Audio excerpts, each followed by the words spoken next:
In the second part of this tutorial flight series, we will be focusing on the engine start procedure in our 146 Professional in Microsoft Flight Simulator. As we continue passenger boarding, we can now run through the before start checklist. First, we need to confirm that the parking brake is still engaged and that there is sufficient brake accumulator pressure. If the yellow brake pressure has dropped below 2500 psi, then we can top it up again using the DC pump on the overhead panel.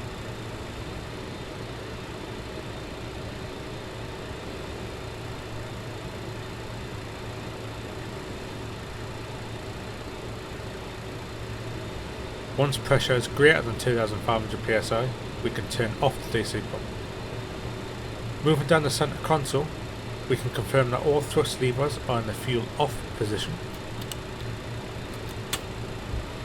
On the overhead, confirm all hydraulics are off in preparation for pushback.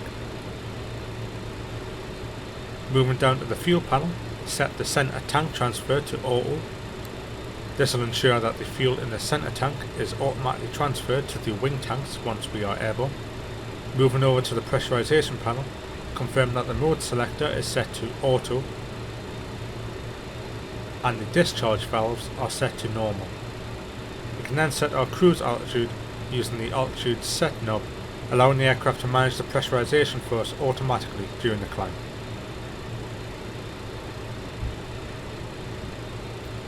On the ice protection panel, set the ice detect switch to on.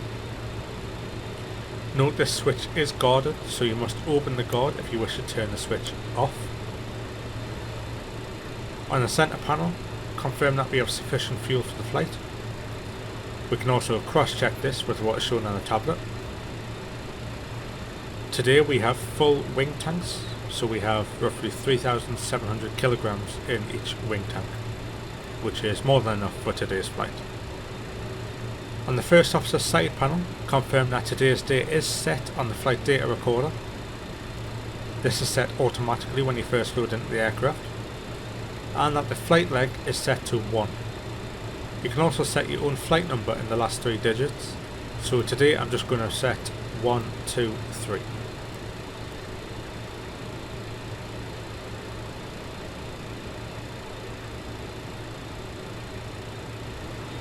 Moving back to the centre console, we can now set up the transponder. To enter our flight number, press the ATC FID button and then input your desired flight number. So today we're going to enter JF123.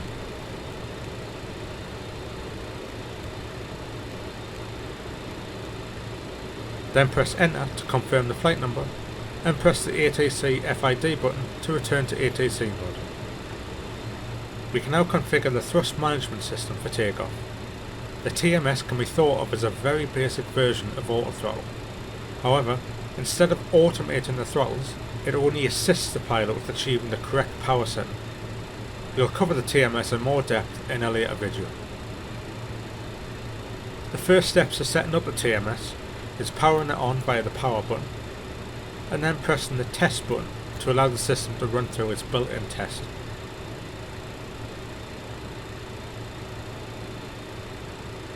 Once the test is complete, set the T-ref to the outside air temperature, which today is 15 degrees. Pressing the takeoff button to arm the takeoff mode, the display at the top of the unit will now show our N1 percentage that we will use for takeoff. Now set the TGT to our maximum climb temperature, which is 840 degrees. We can now set the N1 and TGT bugs on the engine instruments to the values shown on the TMS. We can do this manually by rotating the knobs on each engine instrument, or we can click the flip chart to set them automatically.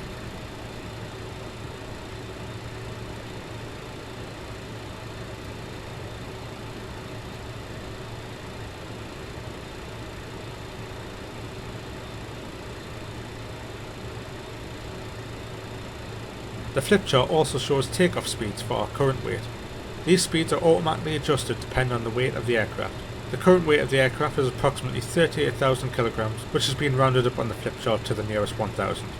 So at our current weights, and using flaps 18 for takeoff, this has given us a VR of 121 and V2 of 133. V2 is the speed at which we will climb in the event of an engine failure, and we also have a final takeoff speed of 177, which is the speed at which we will begin to retract the flaps. We can now set our takeoff speed bugs on the airspeed indicator. We can do this manually, or we can do this automatically by clicking the flip chart. We now need to turn off the TMS so it does not interfere with our engine start. We can now configure our navigation instruments for our departure.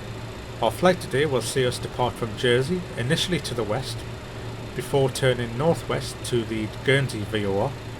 Then we will turn northeast to cross the south coast of England at the Southampton VOR, before heading north to the Honley VOR near Birmingham, and then finally heading northwest towards Liverpool, which is our destination for today.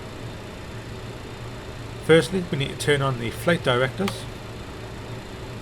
We now need to turn on the VHF Nav 1 radio by pushing in the central on button and rotating the DME knob to on.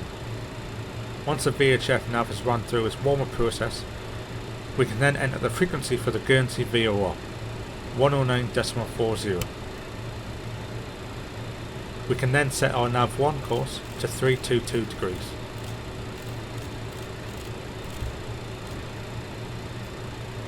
For the initial climb, we will fly runway heading, so rotate the heading bug to 263 degrees and engage heading mode.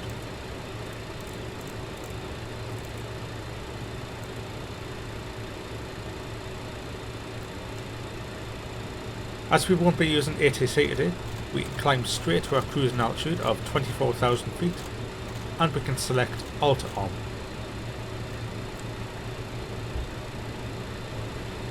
On the centre console, we can tune ADF2 to 329.0, which is the JWNDB, located 1 mile off the end of the runway, and then rotate the mode knob to the ADF position. On the RMI, we can select the left mode to VOR and the right mode to ADF, which will give us additional situational awareness, with the left indicator showing the bearing to the Guernsey VOR and the right the bearing to the JWNDB. Confirm that the HSI source is set to nav. If this was set to RNAV, then we could follow a flight plan that was set in the FMC, or a flight plan that was set in the main menu of Microsoft Flight Simulator. Finally, we can switch on the VHF COM radios. Passenger boarding is now complete, so we can close all external doors and remove the wheel chocks.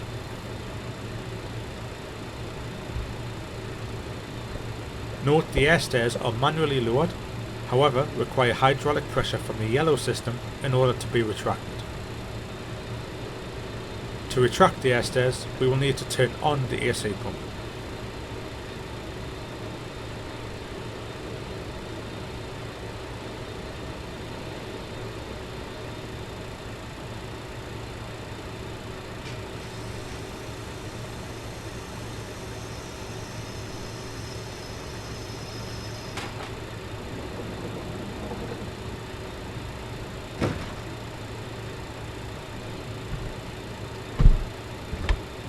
Through arm doors and test check.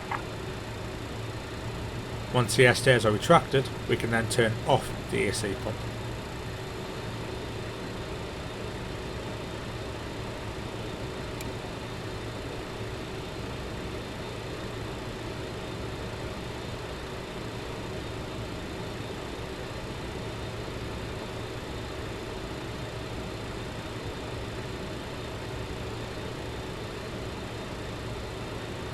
We can now turn on the fasten seatbelt sign and switch on the beacon lights.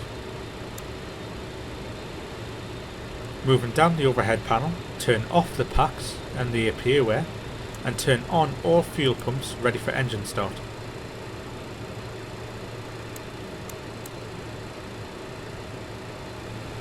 We can now release our parking brakes and begin pushback.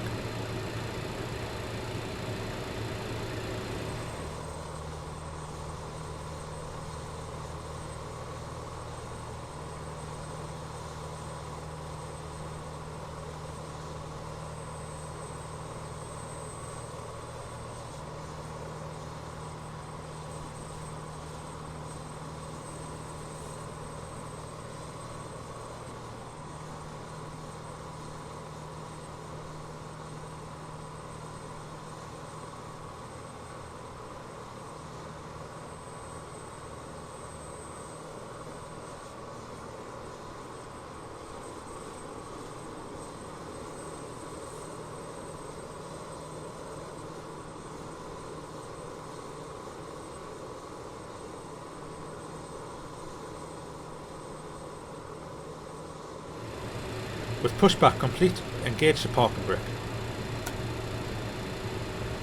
Moving to the engine section of the overhead, turn on the start master switch and rotate the start selector to engine 4. Press the engine start switch for 1 second. Engine 4 will now begin to spool up. Monitor the engine gauges, and when N2 reaches 10%, advance the engine 4 thrust lever to the fuel on position.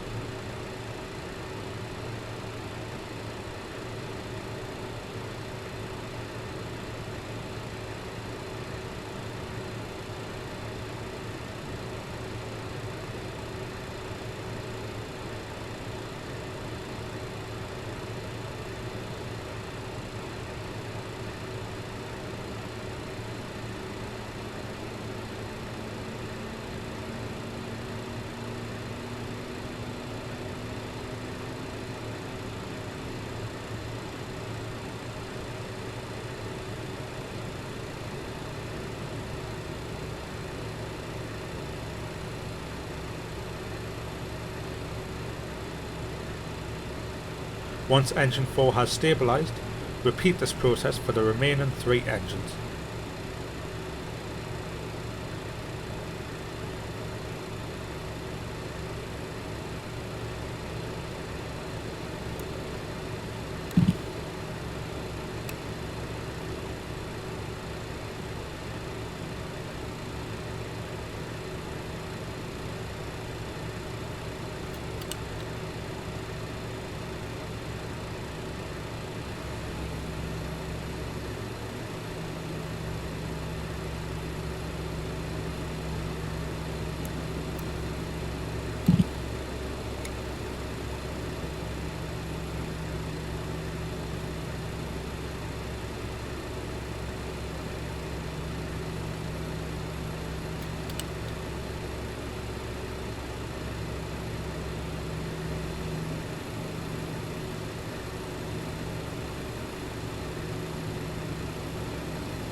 With all 4 engines started, rotate the start selector to off and set start master to off.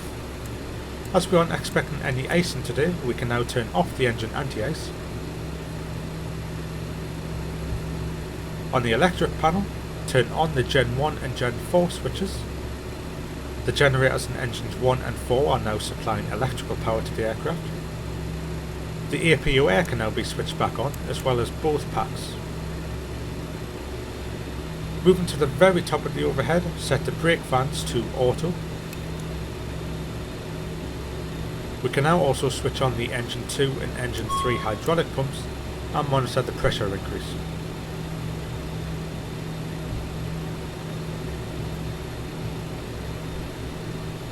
Once 3000 psi is confirmed in each system, turn on both the AC pump and PTU to supplement hydraulic pressure in the event of a failure. Moving down the overhead to the ice protection panel, turn on all the heaters. The TMS can now be powered back on and takeoff mode can be engaged. On the centre console, rotate the transponder mode knob to TA. Finally, extend the flaps to our takeoff position of 18 degrees.